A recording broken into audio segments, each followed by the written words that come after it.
So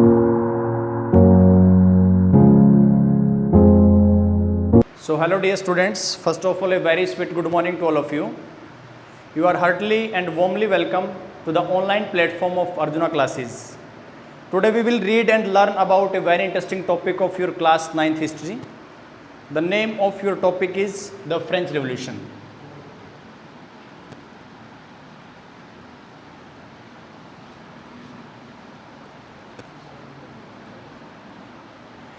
तो students, French revolution बहुत ही बड़ी हिस्टोरिकल इवेंट है और फ्रेंच रिवॉल्यूशन एक ऐसी इवेंट है हिस्ट्री में जिसने पूरे वर्ल्ड के सिनेरियो को चेंज कर दिया।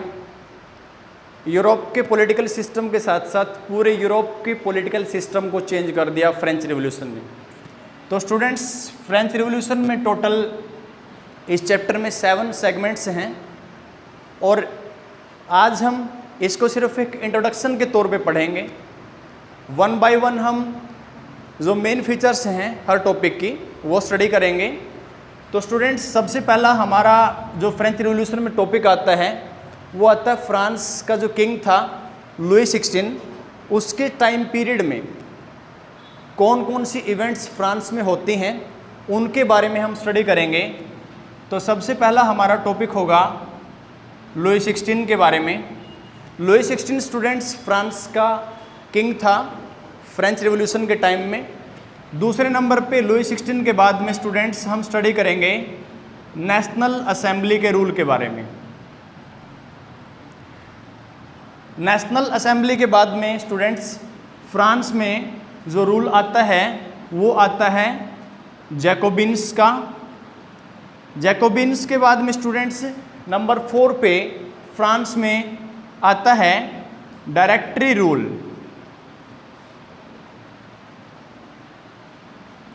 डायरेक्टरी रूल के बाद में फ्रांस में एक बहुत ही फेमस एम्परर का एक किंग का रूल आता है और उसका नाम था स्टूडेंट्स नेपोलियन बोनापार्ट। तो नेपोलियन का भी आप इस चैप्टर में एक छोटा सा सेगमेंट स्टडी करेंगे। और स्टूडेंट्स, इसके बीच में हम 2 टॉपिक्स और स्टडी करेंगे जो कि आपके थोड़ा सा अलग टॉपिक हैं।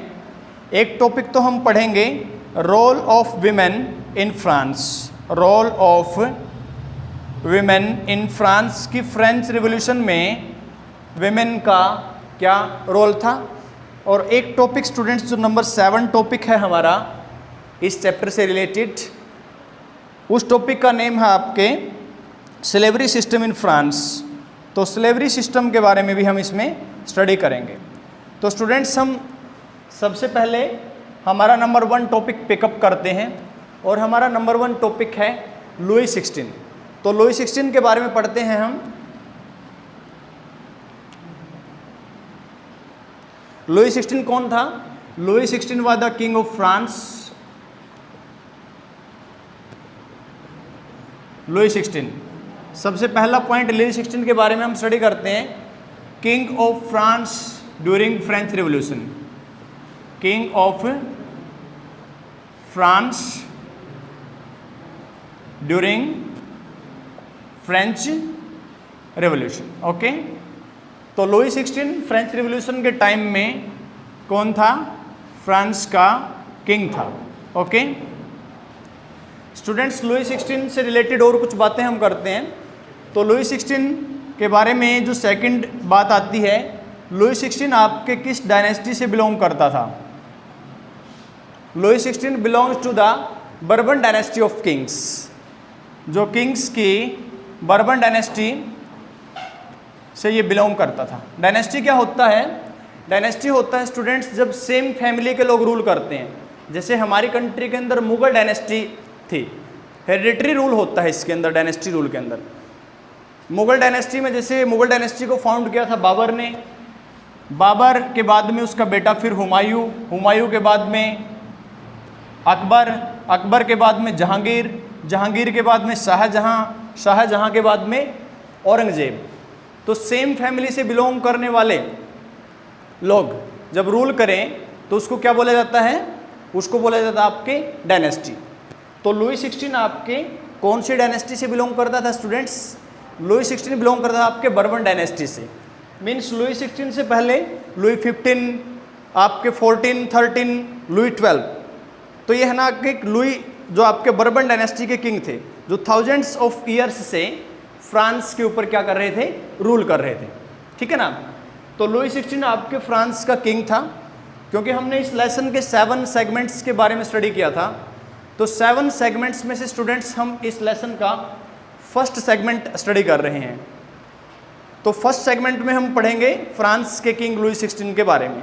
और पहला जो पॉइंट लुई 16 के बारे में आता है कि he was the king of France during French revolution. From which dynasty he belong to the Bourbon dynasty.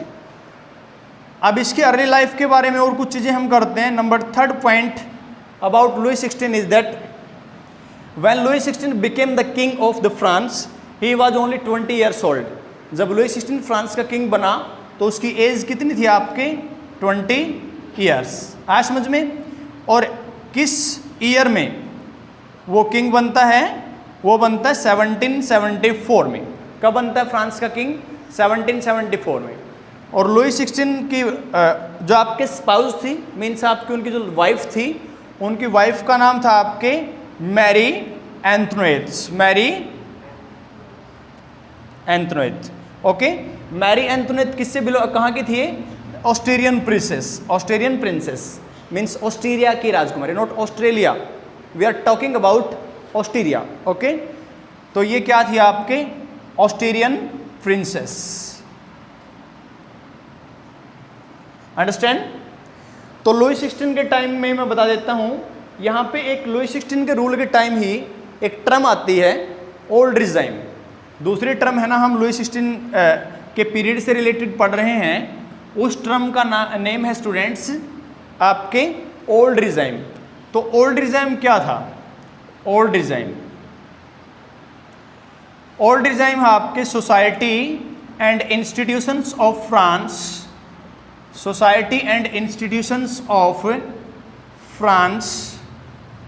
Before 1789। Okay, France की जितनी भी संस्थाएं थी 1789 से पहले की, और फ्रांस का जो समाज था उसको हम क्या बोलेंगे, आपके ओल्ड रिजाइम बोलेंगे। मीन्स 1789 है ना, कॉमन ईयर है। तो यहाँ पे 1789 कॉमन ईयर कैसे है? क्योंकि 1789 ही वो हिस्टोरिकल ईयर है जब फ्रांस में क्या होती है, फ्रांस में स्टूडेंट्स रिवॉल्यूशन होती है। क्या होती है? रिवॉल्यूशन। तो यहाँ पे है ना 1789 से पहले की फ्रेंच सोसाइटी के बारे में हम यहाँ पे डिस्कस करेंगे, और 1789 से पहले की फ्रेंच सोसाइटी कैसी थी, और 1789 में जो फ्रांस में रिवॉल्यूशन हुई, तो फ्रांस में 1789 में रिवॉल्यूशन के बाद में क्या चेंजेस आए फ्रेंच की सोसाइटी में, उसके बारे में स्टडी करेंगे। लेकिन लुई 16 का टाइम 1789 से पहले का टाइम था। तो यहाँ पे जो लुई 16 के टाइम में फ्रांस की सोसाइटी थी, या जो 1789 में रिवॉल्यूशन से पहले की जो फ्रांस में सोसाइटी थी, उसी सोसाइटी को और फ्रांस में जितनी भी संस्थाएं थी, जितने भी इंस्टीट्यूशंस थे, उसको हम क्या बोलेंगे? Old regime.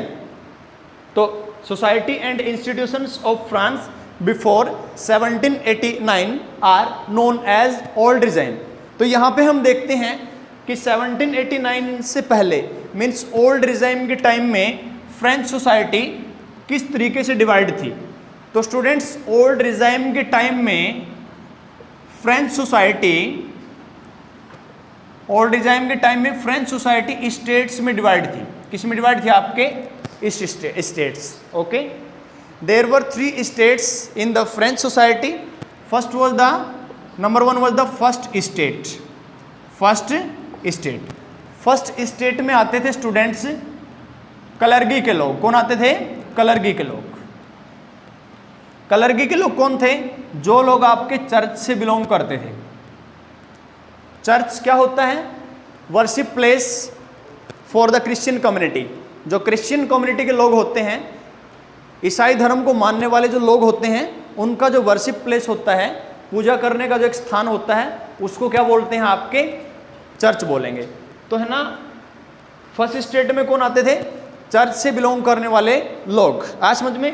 अभी हम बात करते हैं जो फ्रेंच सोसाइटी का सेकंड स्टेट कौन सा था। तो सेकंड स्टेट से बिलोंग करते थे स्टूडेंट्स आपके नोबिलिटी। आज समझ में। नोबिलिटी में बहुत सारे लोग आते थे। किंग आता था नोबिलिटी में, किंग के साथ में किंग की फैमिली से बिलोंग करने वाले लोग भी नोबिलिटी में आते थे। इसके साथ साथ में स्टूडेंट्स आपके जितने भी यूरोप में जो पावरफुल लोग थे, मतलब कि आपके जिनका नेम फेम था, जिनके पास में पैसा अच्छा था, प्रॉपर्टी अच्छी थी, या जिनके पास में पावर अच्छी थी, वो सारे लोग किस में आते थे स्टूडेंट्स? वो आते थे सेकंड स्टेट में। और किंग उसकी फैमिली के लोगों को और इन सारे के सारे नेम फेम वाले लोगों को क्या बोला जाता था? नोबिलिटी बोला जाता था। ओके। उसके बाद में स्टूडेंट्स हमारा आता है थर्ड स्टेट था आपके। थर्ड स्टेट के स्टूडेंट्स आपके 3 पार्ट्स थे। कितने थे? 3 पार्ट्स। मैं थोड़ा ऊपर लिख देता हूं। तो थर्ड स्टेट के 3 पार्ट्स थे। तो थर्ड स्टेट के बारे में पढ़ेंगे क्योंकि फर्स्ट और सेकंड स्टेट के बारे में हम स्टडी कर चुके हैं। तो थर्ड स्टेट में स्टूडेंट्स ये है आपका थर्ड स्टेट का फर्स्ट पार्ट। थर्ड स्टेट के फर्स्ट पार्ट में कौन कौन से आते थे? बिग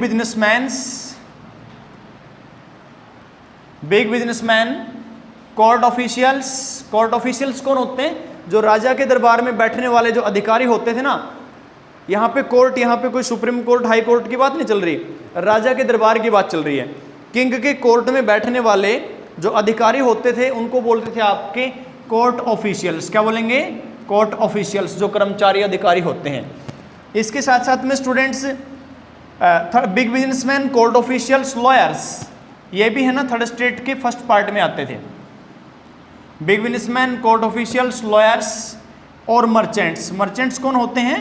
व्यापारी होते हैं। ठीक है ना। तो ये सारे के सारे हैं ना जो थर्ड स्टेट के फर्स्ट पार्ट में आते थे। Big businessman, court officials, lawyers और आपके मर्चेंट्स, ये आपके थर्ड स्टेट के रिच होते थे, मीन्स अमीर लोग होते थे। उसके बाद में स्टूडेंट्स हम बात करते हैं थर्ड स्टेट के सेकंड पार्ट की बात हम करेंगे। तो थर्ड स्टेट के सेकंड पार्ट में आते थे पेजेंट्स एंड आर्टिजन्स। पेजेंट्स कौन होते हैं? जो फार्मर्स होते हैं ना स्टूडेंट्स, उन्हीं को क्या बोला जाता है? आपके पेजेंट्स बोला जाता है। किसानों को क्या बोला जाता है? आपके पेजेंट्स बोला जाता है। ओके। कल्टिवेटर्स कह लो, एग्रीकल्चरिस्ट कह लो, फार्मर कह लो, पेजेंट कह लो, कई तरीके के सिनोनिम्स हैं इनके। तो पेजेंट्स और उसके साथ साथ में आर्टिजन। आर्टिजन कौन होते हैं? आपके कारीगर होते हैं, जो क्राफ्ट पर्सन होते हैं। अलग अलग आदमी के अंदर अलग अलग तरह की कारीगरी होती है। एक मान लीजिए है ना आपके कुम्हार है, वो घड़े बनाता है, तो उसके अंदर अलग कारीगरी होती है। ठीक है ना। एक मैसन होता है, राजमिस्त्री होता है, वो घर बनाता है, कंस्ट्रक्शन वर्क करता है, तो उसकी अलग कारीगरी है। तो ये सभी के सभी क्या बोलेंगे? आपके आर्टिजन बोलेंगे। और अभी हम बात करते हैं, ये थे आपके थर्ड स्टेट के मिडल में। कौन थे? मिडल में। सेकंड पार्ट वालों को क्या बोलेंगे? आपके थर्ड स्टेट के मिडल पार्ट। तो अभी हम बात करते हैं थर्ड स्टेट का जो आपके थर्ड पार्ट है ना स्टूडेंट्स। थर्ड स्टेट का थर्ड पार्ट में कौन कौन से आते थे? देखिए, जो लैंडलेस लेबरर्स होते थे। Landless labourers. लैंडलेस लेबरर्स कौन होते हैं? मीन्स लैंडलेस, जैसे पेरेंट्सलेस होता है, जिन बच्चों के माँ बाप नहीं होते वो क्या होते हैं? पेरेंट्सलेस। उसी तरीके से जिनके पास जमीन नहीं होती और वो दूसरे के खेत में मजदूरी करते हैं, लेबर करते हैं, तो उनको बोला जाता है आपके लैंडलेस लेबरर्स बोला जाता है। ठीक है ना। Landless labourers. उसके बाद में सर्वेंट्स, जो नौकर होते हैं ना, सर्वेंट्स होते हैं, वो भी थर्ड स्टेट के थर्ड पार्ट में आते थे। और सर्वेंट्स के साथ में स्मॉल पेजेंट्स। स्मॉल पेजेंट्स, जो छोटे किसान आते थे ना, वो भी किस में आते थे? थर्ड स्टेट के थर्ड पार्ट में। तो स्टूडेंट्स अभी हम बात करते हैं लुई 16 के टाइम में और क्या सिनेरियो था। लुई 16 के टाइम में स्टूडेंट्स फ्रांस आपके मोनार्की था। क्या था? मोनार्की। मोनार्की। मोनार्क कौन होता है? मोनार्क बोलते हैं किंग को। किसको बोलेंगे? मोनार्क। Monarch is king. तो किंग को क्या बोलेंगे? मोनार्क। मोनार्की क्या होता है? Rule by king. क्या बोलेंगे? Rule by king. This is called the monarchy. जैसे होता है आपके डेमोक्रेसी, रूल बाय पीपल, तो उसी तरीके से what is monarchy? Monarchy is rule by king.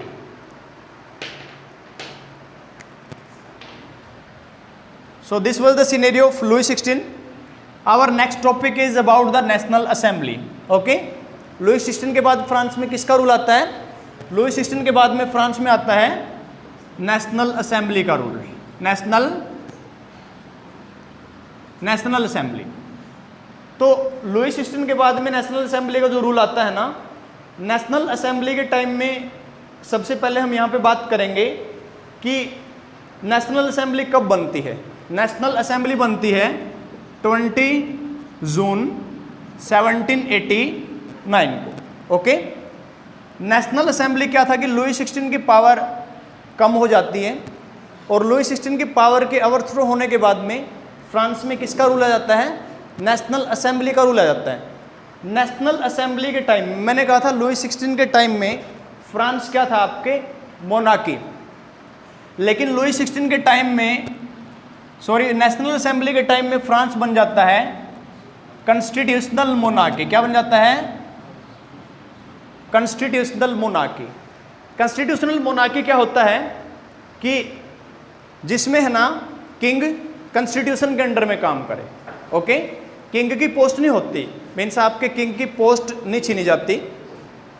Constitutional monarchy में किंग की पावर छीन ली जाती है। जैसे इंडियन प्रेसिडेंट है तो इंडियन प्रेसिडेंट के है ना आपके, वैसे तो वो देश का आपके फर्स्ट सिटीजन है इंडियन प्रेसिडेंट, लेकिन इंडियन प्रेसिडेंट के पास में पावर नहीं है। इंडियन प्रेसिडेंट के बिहाफ पे, मीन्स उसकी जगह पे रूल कौन करता है? यहाँ पे किसके पास में पावर होती है? प्राइम मिनिस्टर के पास में पावर होती है।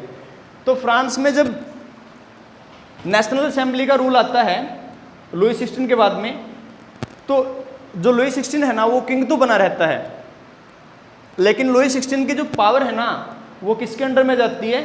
कॉन्स्टिट्यूशन के रूल रेगुलेशन के अंडर में लुई 16 की पावर आ जाती है। तो लुई 16 के अंडर में तो फ्रांस था मोनार्की, लेकिन नेशनल असेंबली के अंडर में फ्रांस क्या बन जाता है? Constitutional monarchy. What is constitutional monarchy?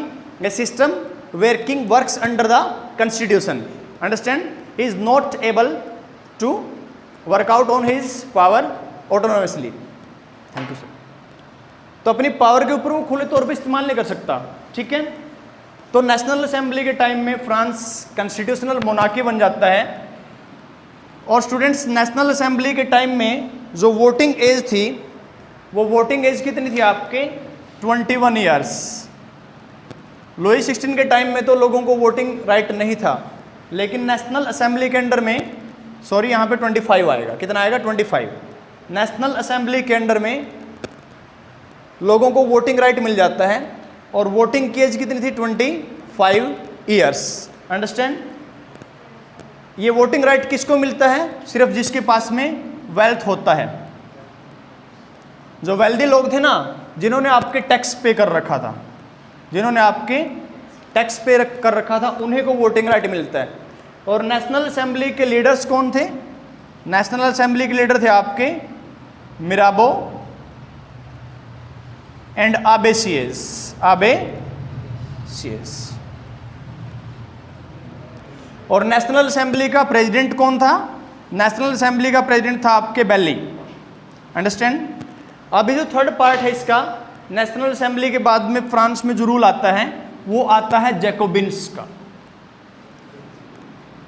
ठीक है ना? जो इस चैप्टर का मैं आज आपको इंट्रोडक्शन करवा रहा हूं, सिर्फ जैकोबिन्स का रूल आता है। देखो, नेशनल असेंबली वाले तो थे थोड़े लिबरल, ठीक है ना? नेशनल असेंबली के जो लोग थे वो क्या थे? लिबरल्स थे। लेकिन जो जैकोबिन्स वाले थे ना वो रेडिकल्स थे। लिबरल्स कौन होते हैं? लिबरल्स वो होते हैं जो थोड़े से नरम स्वभाव के होते हैं, मॉडरेट होते हैं, थोड़े हम्बल होते हैं, उनको बोला जाता है लिबरल्स बोला जाता है। लेकिन जो थोड़े गर्म स्वभाव के होते हैं, जिनमें थोड़ा गुस्सा होता है, वो होते हैं रेडिकल। जैसे हमारे इंडियन नेशनल मूवमेंट में हम 2 लीडर्स की बात लेते हैं, 2 फ्रीडम फाइटर्स की बात लेते हैं। एक तो हमारे इंडियन नेशनल मूवमेंट में महात्मा गांधी थे, वो लिबरल थे, वो थोड़े नरम स्वभाव के थे। लेकिन दूसरी तरफ हमारे इंडियन नेशनल मूवमेंट के अंदर भगत सिंह थे, आज समझ में, बाल गंगाधर तिलक थे, वो क्या थे? वो रेडिकल थे। मीन्स जैसे कि ईंट का जवाब पत्थर से देना। तो उसी तरीके से जो नेशनल असेंबली वाले थे ना वो लिबरल्स थे, लिबरल्स थे, नरम स्वभाव के थे। इसी वजह से तो उन्होंने क्या किया, लुई 16 की पावर तो स्नैच कर ली, लुई 16 की पावर तो उन्होंने ले ली, लेकिन लुई 16 के आपके जो डेजिग्नेशन था ना, उसका जो पद था वो नहीं छीना। मीन्स उसको किंग की पोस्ट पे तो बनाए रखा, लेकिन उसकी पावर कम कर दी। आया समझ में? लेकिन जो जैकोबिन्स थे, जैकोबिन्स वाले क्या थे आपके, रेडिकल्स थे, ये गर्म स्वभाव के थे। इन्होंने क्या किया, किंग की पावर भी छीन ली, इसके साथ साथ में ना किंग का मर्डर कर दिया इन्होंने। आया समझ में? ठीक है ना। उन्होंने तो क्या किया कि सिर्फ है ना किंग की पावर छीनी थी, उसकी पोस्ट नहीं छीनी, लेकिन इन्होंने क्या किया, किंग की पावर भी छीन ली, उसकी पोस्ट भी छीन ली, इसके साथ साथ में ना किंग को असैसिनेट कर दिया या उसका मर्डर कर दिया, उसको मार दिया। आया समझ में? और लिबरल्स के टाइम में तो पार्लियामेंट को बोला जाता था नेशनल असेंबली, लेकिन जैकोबिन वालों के अंडर में पार्लियामेंट को क्या बोला गया, नेशनल कन्वेंशन बोला गया। क्या बोला गया? नेशनल कन्वेंशन, नेशनल कन्वेंशन बोला गया। ओके।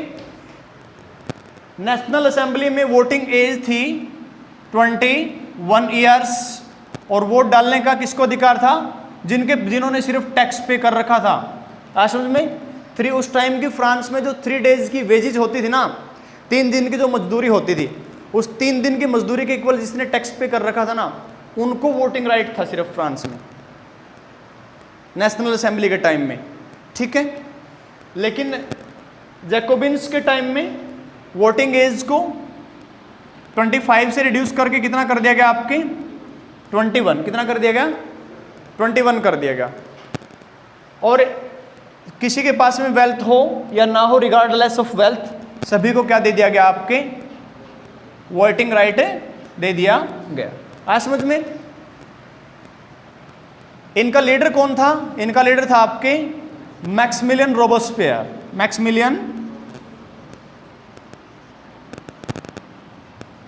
Maximilien Robespierre. ओके। और नेशनल असेंबली वालों ने, जो जैकोबिन्स थे ना, जैकोबिन्स के अंडर में फ्रांस क्या बन गया, रिपब्लिक बन गया। क्या बन गया? रिपब्लिक। नेशनल असेंबली के अंडर में फ्रांस क्या बना था, constitutional monarchy. Constitutional monarchy means जहां पे किंग किसके अंडर में काम करता था, कॉन्स्टिट्यूशन के अंडर में काम करता था। लेकिन जैकोबिन्स वालों के अंडर में फ्रांस क्या बन गया, आपकी रिपब्लिक। रिपब्लिक क्या होता है? A form of government in which government as well as the head of government is an elected person, he और she does not have the hereditary position. Means एक ऐसी गवर्नमेंट की फॉर्म जिसमें है ना सरकार का मुखिया एक चुना हुआ व्यक्ति होता है, इलेक्टेड पर्सन होता है, ऐसी गवर्नमेंट की फॉर्म को क्या बोला जाता है, आपके रिपब्लिक बोला जाता है। आज समझ में? जैसे इंडिया रिपब्लिक कब बना, 26 जनवरी 1950 को। आज समझ में? India is democratic Republic, India एक डेमोक्रेटिक कंट्री भी है, उसके साथ साथ में क्या है, रिपब्लिक भी है। तो यहाँ पे है ना जैकोबिन्स के अंडर में फ्रांस क्या बन जाता है, आपके रिपब्लिक बन जाता है। ठीक है। और जैकोबिन्स, जो मैक्सिमिलियन रोबेस्पियर था, जो जैकोबिन्स का लीडर था, मैक्सिमिलियन रोबेस्पियर के पीरियड को रिन ऑफ टेरर बोलते हैं। क्या बोलते हैं? Reign of terror. Reign of terror means आतंक का राज। ठीक है। रिन ऑफ टेरर बोलते हैं इसको। इसमें क्या होता है कि एक गिलोटिन नाम के डिवाइस का यूज करता था ये, गिलोटिन नाम के डिवाइस का यूज करता था लोगों को मारने के लिए। ठीक है ना। गिलोटिन क्या होता था? Guillotine was a device with 2 poles and blades and people were beheaded through guillotine. लोगों की गर्दन काट दी जाती थी, उनको नीचे लिटा करके, और ऊपर से है ना आपके वो गिलोटिन छोड़ दिया जाता था और उनकी गर्दन काट दी जाती थी। अंडरस्टैंड? तो इस तरीके से है ना इसको रिन ऑफ टेरर बोलते हैं। जो 4th पॉइंट हमारा यहाँ पे आता है, इससे रिलेटेड हुआ था आपके Napoleon Bonaparte, directory rule. Directory rule के बारे में समझेंगे तो जैकोबिन के बाद में फ्रांस में किसका रूल आता है? डायरेक्टरी रूल आता है। 3 तो हम पढ़ चुके हैं, लुई 16 के रूल के बारे में स्टडी कर चुके हैं। उसके साथ साथ में जो 2nd नंबर पे हम बात कर चुके हैं नेशनल असेंबली के रूल के बारे में। नंबर 3 पे हम बात कर चुके हैं किसके बारे में? जैकोबिन्स के बारे में। नंबर 4 जो आता है फ्रांस में, वो आता है आपके डायरेक्टरी रूल। 1 बाय 1 आ रहे हैं, एक दूसरे को क्या कर रहा है, आपकी एलिमिनेट कर रहा है। तो डायरेक्टरी रूल में क्या होता था, सबसे पहले तो यहाँ पे डायरेक्टरी रूल का चूज करने का सिस्टम आपके थोड़ा सा ऊपर से चलेगा, नीचे की तरफ आपके क्या बनेंगे, ब्रांचेज निकलेंगी। डायरेक्टरी रूल में सबसे पहले जो है ना आपके वेल्दियर मिडिल क्लास के लोग थे ना, वेल्दियर मिडिल क्लास के लोग, मीन्स मिडिल क्लास क्या होता है, neither rich nor poor, means neither rich nor poor जो होते हैं उनको बोलते हैं आपके मिडिल क्लास बोलते हैं। तो मिडिल क्लास के जो वेल्दियर लोग थे उनको क्या था, वोटिंग राइट था। मीन्स मिडिल क्लास क्या होता है, नीदर रिच नॉर पुअर, ना जो ज़्यादा अमीर होते ना गरीब होते, उनको बोलते हैं आपके मिडिल क्लास के लोग। तो मिडिल क्लास के जो अमीर लोग थे ना, उनको क्या था, डायरेक्टरी रूल में वोटिंग राइट था। ये क्या करते थे, ये 2 आपके लेजिस्लेटिव काउंसिल को चुनते थे, लेजिस्लेटिव काउंसिल। लेजिस्लेटिव जैसे हमारी हरियाणा की लेजिस्लेटिव असेंबली है, तो उसी तरीके की लेजिस्लेटिव काउंसिल को चूज करते थे। तो डायरेक्टरी रूल में सबसे पहले वोटिंग राइट किसको, वेल्दियर मिडिल क्लास के लोगों को, मीन्स आपके मिडिल क्लास से बिलोंग करने वाले वेल्दियर अमीर लोगों को वोटिंग राइट देने का अधिकार था यहाँ पे। और है ना, ये मिडिल क्लास के लोग वोट डाल के किसको चुनते थे, 2 लेजिस्लेटिव काउंसिल्स को। कितनी लेजिस्लेटिव काउंसिल चुनी जाती थी, जैसे हमारे इंडिया के 8 स्टेट्स ऐसे हैं जहाँ पे आपके 2 हाउसेज हैं, जैसे इंडियन पार्लियामेंट में 2 हाउस हैं, लोकसभा और राज्यसभा। उसी तरीके से ना इंडिया के 2 स्टेट्स ऐसे हैं, 8 स्टेट्स सॉरी ऐसे हैं कि जहाँ पे क्या है, मतलब कि आपके 2 आपके क्या हैं, मीन्स आपके लेजिस्लेचर के 2 हाउस हैं। एक तो है आपके लेजिस्लेटिव असेंबली जिसके चुने जाते हैं आपके MLA, members of legislative assembly, और एक दूसरा जो हाउस है ना उन 8 स्टेट्स में, वह आपके LC लेजिस्लेटिव काउंसिल, उनके चुने जाते हैं आपके MLC, members of legislative councils. ठीक है ना। तो यहाँ पे 2 हाउस चुने जाते थे। पहले ये वोट डालेंगे मिडिल क्लास के लोग, उसके बाद में चुनेंगे आपके 2 लेजिस्लेटिव काउंसिल चुनेंगे। 2 लेजिस्लेटिव काउंसिल चुनेंगे आपके एक डायरेक्टरी को, ठीक है ना। यहाँ पे जितने भी आपके थाउजेंड्स ऑफ या लैक्स ऑफ पीपल थे ना, वो चुन रहे थे 2 लेजिस्लेटिव काउंसिल्स को। फिर 2 लेजिस्लेटिव काउंसिल में वोटिंग होगी, फिर वो चुनेंगे एक आपके डायरेक्टरी को, और डायरेक्टरी में टोटल होते थे आपके 5 मेंबर्स। कितने होते थे, 5 members. How many members there were in the directory, there were 5 members.